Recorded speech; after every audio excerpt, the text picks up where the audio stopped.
It's not often that you find a pair of wireless earbuds under $100, but you will with this. Hey guys, it's John V here with PhoneArena, and this is our hands-on look at the JLab Epic Executive Wireless. Like I said, the standout feature here is active noise cancellation.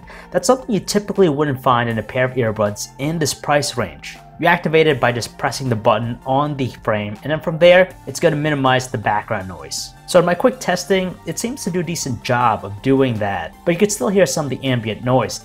Now that's expected because the company says that it'll cancel up to 90% of the background noise. The next thing that really stands out to me is it's around the neck style. We've seen this before, but this one has an adjustable fit. The rubbery coating around the frame and the wires is evidence enough that's also geared to fitness users, and you kind of get an indication of that because it has an IP54 rating. And if you don't want those wires moving around everywhere, you could also use the included neckband for additional support. And it's also nice you could adjust the wires on the earbuds to different lengths. And the last neat feature here with the JLab Epic Executive Wireless is that you could transform this wireless earbuds into a wired one. It comes with this adapter that allows you to fit it to any 3.5mm jack, so if you want to use it with your smartphone, you can connect to it with no problem. I will also mention that I like the fit of the earbuds because they have those cush fins, so they stay in place even if you're moving around a lot. Priced at $99.99, the JLab Executive Wireless has some given value and features in its package. There are a few wireless earbuds that offer the convenience of active noise cancellation, so finding it here is something almost unbelievable. So if you guys want to learn more about the JLab Epic Executive Wireless, you can check out our website, PhoneArena.com. This is John V,